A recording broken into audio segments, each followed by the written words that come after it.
الحمد لله نحمده ونستعينه ونستغفره ونعوذ بالله من شرور أنفسنا ومن سيئات أعمالنا من يهده الله فلا مضل له ومن يضلل فلا هادي له وأشهد أن لا إله إلا الله وحده لا شريك له وأشهد أن محمدا عبده ورسوله يا أيها الذين آمنوا اتقوا الله حق تقاته ولا تموتن إلا وأنتم مسلمون يا أيها الناس اتقوا ربكم الذي خلقكم من نفس واحدة وخلق منها زوجها وبث منهما رجالا كثيرا ونساء واتقوا الله الذي تساءلون به والأرحام إن الله كان عليكم رقيبا يا أيها الذين آمنوا اتقوا الله وقولوا قولا سديدا يصلح لكم أعمالكم ويغفر لكم ذنوبكم ومن يطع الله ورسوله فقد فاز فوزا عظيما أما بعد فإن خير الحديث كتاب الله وخير الهدي هدي محمد صلى الله عليه وسلم وشر الأمور محدثاتها وكل محدثة بدعة وكل بدعة ضلالة وكل ضلالة في النار۔ الفرقان ایجوکیشنل اینڈ ویلفیئر ٹرسٹ کے زیر اہتمام تحفظ عقید و منہج کے اوپر منعقد اس سیمینار میں شریک جماعت اہل حدیث کے فاضل اور ممتاز علماء کرام، اس سیمینار کے منتظمین، الفرقان ٹرسٹ کے زیر اہتمام جو سیمینار چل رہا ہے، اس کے دیگر معاونین، بالخصوص فضیلت الشیخ عبد المعید مدنی حفظہ اللہ اور عزیز مکرم مقصود حسین حفظہ اللہ، اور یہاں تشریف فرما خطے کوکن کے معزز ذمہ داران و احباب اور دیگر علاقے کے اہل علم اور عزیز نوجوانوں، پیارے بچوں، کچھ لوگوں کو یہ بات کم سمجھ میں آتی ہے کہ یہ سیمینار یا یہ اجتماع کیوں ضروری ہے۔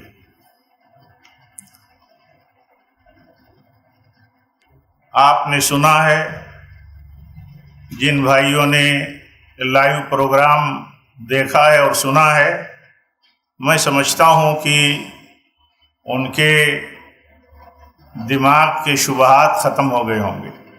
میرا جہاں تک گمان ہے کہ جنہوں نے اطمینان سے بیٹھ کر کے سمجھنے کے لیے اور اس موضوع میں حق کیا ہے اس کو جاننے کے لیے دلچسپی سے شرکت کی ہے اور اسی طرح مشاہدہ کیا ہے، ان کی سمجھ میں بات آ گئی ہوگی کہ یہ کتنا اہم موضوع ہے اور کتنا اہم مسئلہ ہے۔ اس کو میں عام لفظوں میں آپ کے سامنے اس طرح بیان کر سکتا ہوں کہ یہ دین کا ایک بہت بڑا بنیادی مسئلہ ہے، بہت بڑا بنیادی مسئلہ ہے کہ حق اور باطل کو کھول کھول کر کے بیان کیا جائے۔ یہ بہت بڑا بنیادی مسئلہ ہے، اور یہ بھی بہت بڑا بنیادی مسئلہ ہے کہ آدم علیہ السلام سے لے کر کے قیامت تک صحیح غلط کا سلسلہ چلتا رہے گا، اور صحیح اور غلط کی تمیز کی ذمہ داری علماء پر عائد ہوتی ہے، یا اسی طرح باطل کو روکنے کی ذمہ داری طاقت رکھنے والوں پر عائد ہوتی ہے۔ ان پر یہ فریضہ لاگو رہتا ہے ہمیشہ کہ وہ حق اور باطل کو کھول کر کے بیان کریں، تاکہ جو لوگ حق کو قبول کرنے والے ہیں، جن کے دل حق کے لیے کھلے ہیں، وہ حق قبول کر لیں، اور جو باطل پر ہی ڈٹے رہنے والے ہیں، کبر سے حسد سے یا اور دنیاوی مفادات سے تو وہ بھی کلیئر ہو جائیں، وہ بھی کلیئر رہیں۔ یہ ہمیشہ کا سلسلہ ہے۔ آپ کو تاریخ کا حوالہ دینے کی کیا ضرورت ہے؟ میں سمجھتا ہوں آپ مجلس میں بیٹھے ہیں، آپ کیسا شوق رکھتے ہیں، مجھے بھی کچھ آپ کے بارے میں تجربہ ہے۔ جو بھائی اور عزیز اور اسی طرح دینی بہنیں سنتی ہیں اس پروگرام کو، ان کو بھی پتہ چلا ہوگا کہ کتنا اہم موضوع یہ تھا کہ ہم کتنے لوگوں کو اور کتنی بڑی بڑی شخصیتوں کو اور ان کی دعوتوں کو، ان کے مشن کو جانتے تھے، لیکن اس طرح کے انحرافات اور ان کی گمراہیوں کو، ان کی خطرناکیوں کو ہم نہیں جانتے تھے۔ تو یہ مسئلہ اس لیے بہت اہم ہے کہ ہم یہ جانیں کہ یہ ہمیشہ کا مسئلہ ہے اور ہمیشہ رہے گا، چلتا رہے گا۔ اس لیے یہ ڈیوٹی ہے اللہ کی طرف سے، اللہ کے بندوں پر نصیحت کی ذمہ داری جن پر ہے، نصح جن کا کام ہے ان کے اوپر، اور ان کے اوپر یہ فریضہ ہے کہ وہ لوگوں کو بتاتے رہیں، لوگوں کو بتاتے رہیں۔ میں آپ سے پوچھتا ہوں اور جو بھائی بھی سنتے ہیں ان سے پوچھتا ہوں، جنہوں نے سلفیت اور حق قبول کیا ہے، اہل حدیث ہو کر کے آئے ہیں، ادھر ادھر کی گمراہیوں، چاہے وہ تقلید شخصی کے دلدل میں پھنسے رہے ہوں، چاہے اور کسی گمراہی یا منحرف فکر کے شکار رہے ہوں، وہ یہ بتا دیں کہ اگر ان کو باطل کا صراحت کے ساتھ علم نہ ہوا ہوتا تو حق کیسے قبول کرتے، وہ بتا دیں۔ آج یہ چیز بری لگتی ہے اگر ہمیں یا ہمارے کچھ بھائیوں کو، تو انہیں یہ تو سمجھنا چاہیے کہ آخر انہوں نے اگر حق قبول کیا ہے تو کیسے قبول کیا؟ اگر حق و باطل کی تمیز کا کام چلتا نہیں، ان کے سامنے آتا نہیں کہ یہ صحیح ہے یہ غلط ہے، تو وہ غلط چھوڑ کر کے صحیح پر آتے کیسے؟ یہ خطہ کوکن کا یا دنیا کے بیشتر خطوں میں جو سلفیت اور اہل حدیثیت کی دعوت عام ہوئی تو ایسے ہی عام ہوئی۔ بہت سارے لوگوں کو دیکھا گیا کہ انہوں نے کہا کہ ہم تو ریوالور بند رہتے تھے، کبھی کبھی کسی اہل حدیث دائی کو موقع ملے جو گمراہی پھیلاتا ہے کہ اسے میں شوٹ کر دوں، لیکن وہ بھی اہل حدیث ہو گیا۔ ایسے بھی لوگ ملے۔ کیسے اہل حدیث ہوا؟ کیسے اہل حدیث ہوا؟ اس کے سامنے اس کے عقیدے اور مسلک اور مطلب اس کا جو سیکٹ تھا، اس کی گمراہی دلیلوں کے ساتھ جب اس کے سامنے آئی اور حق قبول کرنے والا اس کا دل تھا، جذباتی تھا، جوش تھا، تو حق سامنے آیا تو جوش کے ساتھ حق کی طرف آ گیا۔ تو آپ یہ دیکھیے عملی دنیا میں ہم تو بہت کم مطلب علم رکھتے ہیں، ایک ادنا طالب علم ہے، ہم تو اپنے عزیز ان ممتاز فاضلوں کے بیچ میں وقت بھی نہیں لینا چاہتے ہیں یہ بولیں۔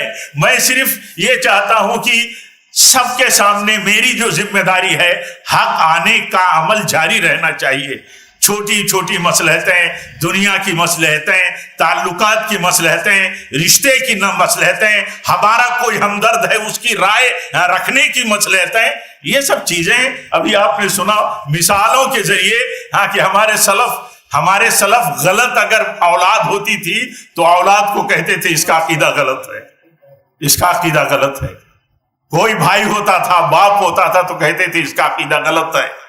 کیوں کہتے تھے؟ اس لیے تاکہ انہیں بتا دیا جائے کہ تم غلط عقیدے پر ہو، اور دوسروں کو بتا دیا جائے کہ وہ کہیں ان کا شکار نہ ہو جائیں، تاکہ وہ خبردار ہو جائے۔ اللہ تعالیٰ نے ذکر کیا کہ نیک لوگوں کا، صالحین کا، نصیحت کرنے والوں کا کیا طریقہ ہوتا ہے؟ قالوا معذرۃ الی ربکم ولعلہم یتقون۔ ان کا طریقہ یہ ہوتا ہے کہ ہم لوگوں کے سامنے حق اس لیے بیان کر دیتے ہیں، ہماری ذمہ داری ہے تاکہ عذر اپنے رب کے سامنے پورا کر دے، پورا ہو جائے عذر۔ اور بہت سارے لوگ، ہمیں امید ہے کہ وہ گمراہی سے، بدعقیدگی سے، انحراف سے، غلط شخصیتوں کی پیروی سے وہ بچ جائیں اور ہدایت کی راہ پر آ جائیں، گمراہی چھوڑ کر کے ہدایت کی راہ پر آ جائیں۔ یہ ان کی لالچ ہوتی ہے، ان کی ذمہ داری ہوتی ہے، ورنہ لوگ تو کہتے ہیں کہ کیا ضرورت ہے بات کرنے کی۔ پہلوں کا بھی یہ طریقہ تھا کہ کیا ضرورت ہے غلط عقیدوں پر بات کرنے کی، بڑے مسائل، بڑی تشویش، بڑی بے چینیاں پیدا ہوتی ہیں۔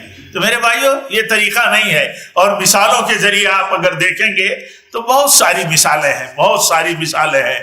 آپ نبی صلی اللہ علیہ وسلم کی مبارک زندگی میں دیکھیے، آپ ہونے والی اپنے صحابہ کے بیچ کی غلطیوں پر ٹوکتے تھے کہ نہیں ٹوکتے تھے؟ آپ کی وفات ہوئی کتنا بڑا عقیدے کا مسئلہ کھڑا ہو گیا. کہیں عقیدے میں بھی غلطی ہو جاتی ہے کسی شبہے کی بنیاد پر.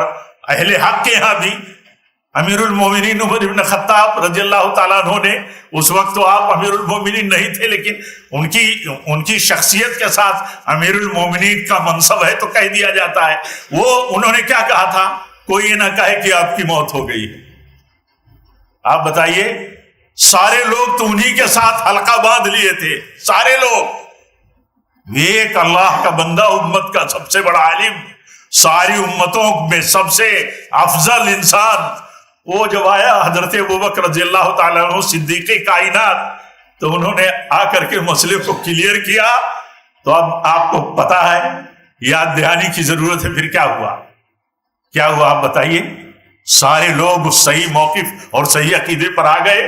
وما محمد الا رسول قد خلت من قبلہ الرسل، کہ جتنے رسول آئے سب تو چلے گئے، تو آپ بھی رسول ہیں، آپ بھی چلے گئے. تو آپ کے سامنے جب علماء کسی کے عقیدے کا آئینہ دکھاتے ہیں، دلیل سے دکھاتے ہیں، اس کے اسپیچ سے، اس کی تحریر سے، اور اس کے مشن سے، اس کے اثرات سے جب آگاہ کرتے ہیں، تو کیا فرق بنتا ہے؟ فرق تو ہمارا یہ بنتا ہے کہ ہم ان کا احسان مند بنے، ان کے شکر گزار بنے، کہ بہت ساری چیزیں، بہت ساری گمراہیاں جن کو ہم نہیں جانتے تھے، ہمارے علماء نے جد و جہد کر کے کتاب و سنت سے دلیلیں فراہم کر کے جو خلاف تھی ان کے کھول کر کے ثابت کیا. یہ کوئی مشن ہے؟ یہ مشن کوئی ہے کہ کسی کو ٹارگیٹ کیا جائے؟ یہ مشن ہے باطل کو ٹارگیٹ کرنے کا، اہل باطل کو ٹارگیٹ کرنے کا. اور بس اتنی بات آپ یاد رکھیے، جنہوں نے بھی حق قبول کیا ہے باطل چھوڑ کر کے، آخر انہوں نے حق قبول کیسے کیا اگر باطل کو باطل سمجھا نہیں تو؟ اور یہ بہت بڑا اصول ہے دین کا، باطل سے اختلاف جو ہے یہ دین ہے. باطل سے اختلاف کرنا یہ دین ہے. باطل سے اختلاف کرنا یہ فرقہ بندی اور افتراق نہیں ہے. جو آدمی یہ سمجھتا ہے میرا بہت عزیز بھی ہو، میرا بہت قریبی جماعتی بھائی بھی ہو، وہ بڑا نادان ہے، نہیں سمجھتا. باطل سے اختلاف کرنا یہ افتراق نہیں ہے، یہ فرقہ بندی نہیں ہے، جھگڑا پیدا کرنا نہیں ہے. باطل جب حق سے اختلاف کرتا ہے تو وہ افتراق کرتا ہے، وہ جھگڑا پیدا کرتا ہے. جھگڑا پیدا کرنے والے تو وہ لوگ ہیں جو حق سے اختلاف کرتے ہیں. جو لوگ حق بتاتے ہیں، باطل کھول کر کے بیان کرتے ہیں، وہ لوگ اتفاق پیدا کرتے ہیں کہ آپ کہاں باطل کے پیچھے چلے گئے. آپ کی اصلیت کیا ہے؟ ہماری اصلیت کیا ہے؟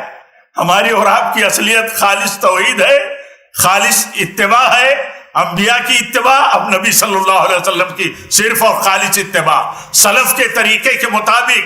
اس کے علاوہ جو ہے، اس کے خلاف جو ہے، وہ افتراق کی راہ ہے. افتراق کی راہ عقیدے اور عمل اور منہج میں جو چلتا ہے، جو لے کر کے عام کرتا ہے، اس پر تنقید کرنا، اس کو کھول کر کے بیان کرنا، یہ انبیاء کے وارثوں کا فریضہ ہے. آپ دنیا کی مصلحتیں، ہم کاروباری آدمی ہیں، کاروباری مصلحتیں، ہم سوشل آدمی ہیں، سوشل مصلحتیں، ہم پولیٹیکل آدمی ہیں، پولیٹیکل مصلحتیں لے کر کے اگر چلے، اور یہ کام اور یہ مشن کمزور پڑ جائے، چھوڑ دیا جائے، تو یہ تو ہو سکتا ہے کہ ہم آپ چھوڑ دیں، ہم آپ کنارہ کشی اختیار کر لیں، لیکن جو حقیقی وارثین انبیاء ہیں وہ یہ کام نہیں چھوڑ سکتے. اس لیے باتیں تو بہت ہو گئی ہیں، میں باتیں ایسے بھی اور نہیں کچھ کرنے کی استطاعت رکھتا. انہی کلمات پر بات ختم کرتا ہوں کہ یہ جو مجلس ہے، میں سمجھتا ہوں یہ بہت قیمتی مجلس ہے. اللہ قبول کرے، اور اللہ اس مجلس کے ہمارے علماء جو تقریباً 10 ہمارے فاضل ممتاز علماء نے یہاں مستقل طے شدہ موضوعات پر جو مدلل علمی گفتگو کی ہے، آپ اسے بعد میں بھی سنیے، اسے بعد میں بھی سن سکتے ہیں سسٹم سے، چینل سے، تو آپ سنیں. اللہ تعالیٰ ان کی کوششوں کو قبول کرے، اور جو لوگ مشن کے لیے معاون ہیں، الفرقان ایجوکیشنل اینڈ ویلفیئر ٹرسٹ ہیں، ان کے ساتھی ہیں، ان کے ذمہ دار ہیں ہمارے قطب بھائی۔ اللہ تعالیٰ انہیں صحت مند رکھے، اور یہ ہم سب کے لیے بڑے بزرگ اور ایک پلر کی طرح ان کی پوزیشن ہے یہاں، اور اسی طرح ان کے خصوصی ساتھی اور دعوت کے پارٹنر، دعوتی مشن کے تعاون کے حساب سے، فکر کے حساب سے عباس انواری صاحب ہیں، اور جو دوسرے ساتھی ہیں میں نام نہیں گنا سکتا۔ اللہ تعالیٰ سب کی کوششوں کو قبول فرمائے، اور یہ مشن جو چل رہا ہے، یہ مشن اس نقطۂ نظر سے لے کے چلے کہ اس مشن کے ساتھ ہمارا سماجی اور دنیاوی کوئی خسارہ ہو جائے گا، کوئی رشتے کا خلل ہو جائے گا، ایسا کبھی نہ سمجھے۔ یہ سلفیوں کی سوچ اور سلفیوں کے امتیاز کے خلاف بات ہے۔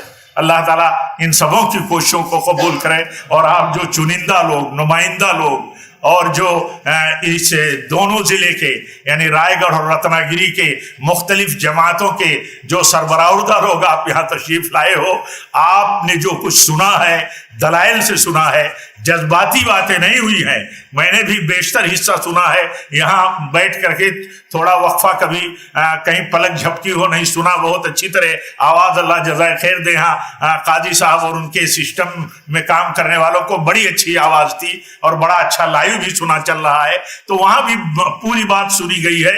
بڑی ذمہ داری سے ہمارے محاضرین نے سیمینار کے مقالے تیار کیے ہیں، اور تھوڑے وقفے میں مقالے کا کچھ حصہ آپ کو سنایا ہے، تو بہت ذمہ دارانہ کام کیا۔ اللہ ان کی کوششوں کو قبول فرمائے، اور آپ کوشش کریے، انتظار کریے، تعاون کریے، یہ دستاویز انشاءاللہ عنقریب آپ کے بیچ میں چھپ کر کے آ جائے، تاکہ کھل کر کے آپ اچھی طرح، کیونکہ بیان کرنا، لائیو سننا، یہ تو ایک طرح سے حرکت اور مومنٹ میں چلنے والی چیز ہے۔ مستقل چیز جب مسودہ آپ کے پاس ہوگا دستاویز کی صورت میں، تو آپ کی سمجھ میں اور صراحت کے ساتھ آئے گا۔